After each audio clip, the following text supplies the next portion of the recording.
ये कहानी है नोबिता नोबी नाम के एक 10 साल के लड़के की जो 4th क्लास में पढ़ता है। वो बहुत लेजी है, पढ़ाई में भी उसका मन नहीं लगता है। सुबह लेट उठने के वजह से स्कूल पहुंचने में भी उसे हमेशा देर हो जाती है। नोबिता के दो दोस्त जियान और सुनियो उसे हमेशा तंग करते हैं। नोबिता इतना डरपोक है कि वो उनका सामना नहीं कर पाता है और हमेशा रोता रहता है।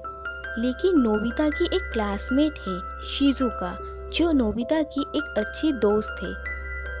एक दिन रात को नोबिता देखता है उसके स्टडी टेबल के ड्रॉयर से एक उसके उम्र का बच्चा और एक नीली बिल्ली निकल रहे हैं। ये देखकर वो बहुत डर जाता है। वो लड़का नोबिता का पड़पोता है और उसका नाम है शिवाशी और वो टाइम मशीन में 22nd सेंचुरी से आया है। दरअसल नोबिता का लेजीनेस और केयरलेस नेचर फ्यूचर में भी नहीं बदलता है और उसकी वजह से उसके आने वाली पीढ़ी को बहुत भुगतना पड़ता है। उसकी लापरवाही के वजह से उसकी कंपनी में आग लग जाती है और वो कर्जे में डूब जाता है और इसके वजह से उसके अगले पीढ़ी गरीब रहते हैं। उसकी शादी जियान की बहन जैको के साथ हो जाती है, जो नोबिता बिल्कुल नहीं चाहता है क्योंकि वो चाहता है शिजुका ही हमेशा उसकी अच्छी दोस्त बनी रहे।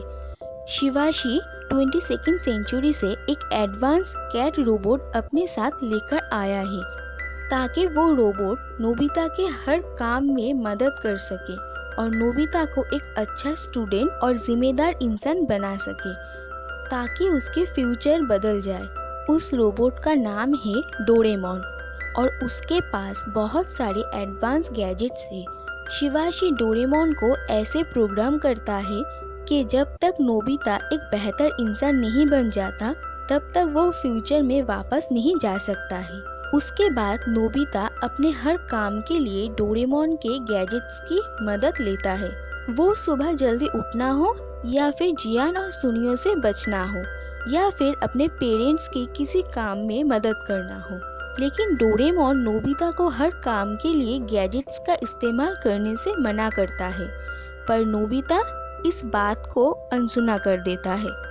एक दिन शिजुका को डिकिसुगी के साथ देखकर नोबिता को बुरा लगता है क्योंकि डिकिसुगी उनके क्लास की सबसे अच्छा स्टूडेंट है। वो स्पोर्ट्स में भी अच्छा है और नोबिता किसी भी बात में डिकिसुगी की बराबरी नहीं कर सकता। इसीलिए वो डोरेमोन से एक ऐसा गैजेट मांगता है जिससे वो शिजुका की सबसे अच्छा दोस्त बन जाए। लेकिन वो गैजेट यूज करते हुए हालत कुछ ऐसा हो जाता है कि शिजुका नोबिता की जगह डिकिसुगी को ही अपना बेस्ट फ्रेंड बना लेती है। उसके बाद नोबिता बहुत मेहनत करता है और एग्जाम में अच्छे नंबर लाने की कोशिश करता है ताकि वो डिकिसुगी की बराबरी कर सके। लेकिन एग्जाम में वो फेल हो जाता है। उसने मैथ्स एग्जाम की प्रिपरेशन किया था और उस दिन स्पेलिंग टेस्ट था। उसके बाद नोबिता पूरी तरह से हताश हो गया और शिजुका से दूर दूर रहने लगा। पर शिजुका उससे उसके घर पर मिलने जाती है, पर नोबिता डोरेमोन की एक ऐसे दवाई पी लेता है जिससे सब लोग उससे दूर जाने लगे। दवाई ज्यादा पीने की वजह से नोबिता की तबीयत खराब हो जाती है और शिजुका उसकी मदद करती है और नोबिता को कहती है कि वो उसकी दोस्त है और वो कभी उसका साथ नहीं छोड़ेगी। उसके बाद नोबिता को बहुत अच्छा महसूस होता है और डोरेमोन नोबिता को एक फोटो दिखाता है कि शिजुका नोबिता के बच्चे को मार रही है। इसका मतलब फ्यूचर में शिजुका के साथ ही नोबिता की शादी होने वाली है। ये सुनकर नोबिता बहुत खुश होता है। नोबिता शिजुका के साथ अपने फ्यूचर को देखता है, पर बड़ा होने के बाद भी नोबिता आलसी रहता है। शिजुका के साथ टाइम स्पेंड करने की जगह घर पर सोता रहता है। एक दिन शिजुका अपने दोस्तों के साथ घूमने जाती है और तूफान में फंस जाती है और अपने दोस्तों से भी बिछड़ जाती है। तब छोटा नोबिता एक गैजेट के मदद से बड़ा होकर टाइम मशीन से फ्यूचर में जाके शिजुका की मदद करता है। शिजुका की तबीयत बहुत खराब होती है और वो बेहोश हो जाती है, पर बेहोश होने से पहले वो नोबिता की किसी सवाल के जवाब में हाँ कहती है और उस जगह पर बड़ा नोबिता भी आ जाता है और उन लोगों को तूफान से बचाता है। छोटा नोबिता बड़ी नोबिता से कहता है शिजुका ने उसके किसी सवाल के जवाब में हाँ कहा है। असल में नोबिता ने शिजुका से पूछा था क्या वो सारी जिंदगी उसका सबसे अच्छी दोस्त बनकर रहेगी। शिजुका का जवाब सुनकर नोबिता बहुत खुश हो जाता है। उसके बाद नोबिता और डोरेमोन प्रेजेंट में वापस आ जाते हैं।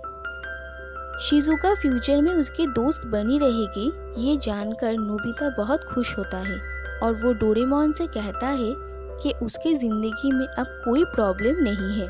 उसके बाद डोरेमोन को एक मैसेज आता है कि उसका काम खत्म हो गया है और अब उसे फ्यूचर में वापस जाना पड़ेगा। ये बात सुनकर डोरेमोन उदास हो जाता है। जाने से पहले वो नोबिता को समझाता है कि उसे उसकी सारी परेशानी का सामना अकेले ही करना पड़ेगा। डोरेमोन के जाने के बाद नोबिता बहुत उदास रहने लगा। एक दिन जियान नोबिता से कहता है कि उसने डोरेमोन को देखा है। ये बात सुनकर नोबिता बहुत खुश होता है और हर जगह डोरेमोन को ढूंढता है। असल में जियान ने उसके साथ मजाक किया था। ये जानकर नोबिता को बहुत गुस्सा आता है और जियान से बदला लेने के लिए वो डोरेमोन का दिया हुआ एक गैजेट इस्तेमाल करता है। वो एक दवाई है और उस दवाई को पीने के बाद जो कहा जाता है उसका उल्टा ही होता है। नोबिता वो दवाई पीकर जियान से कहता है कि उसकी मॉम उसे आज बहुत प्यार करेगी, लेकिन इसका उल्टा होता है और जियान की मॉम उसे बहुत मारती है। ये देखकर नोबिता को खुशी होती है, लेकिन घर आकर उसे डोरेमोन की बहुत याद आती है और वो अनजाने में ही कहता है कि डोरेमोन अब कभी उसके पास वापस नहीं आएगा। और अचानक डोरेमोन ड्रॉयर से बाहर आता है। उस दवाई के असर से नोबिता का कहा हुआ बात उल्टा हो जाता है और डोरेमोन हमेशा के लिए उसके पास वापस आ जाता है और वो लोग खुशी से एक दूसरे के गले लगते हैं और इसी तरह से ये कहानी खत्म होती है। अगर आपको ये वीडियो पसंद आया तो इस वीडियो को लाइक कीजिए और ऐसे ही इंटरेस्टिंग कहानियाँ सुनने के लिए इस चैनल को सब्सक्राइब कीजिए। Thank you for watching.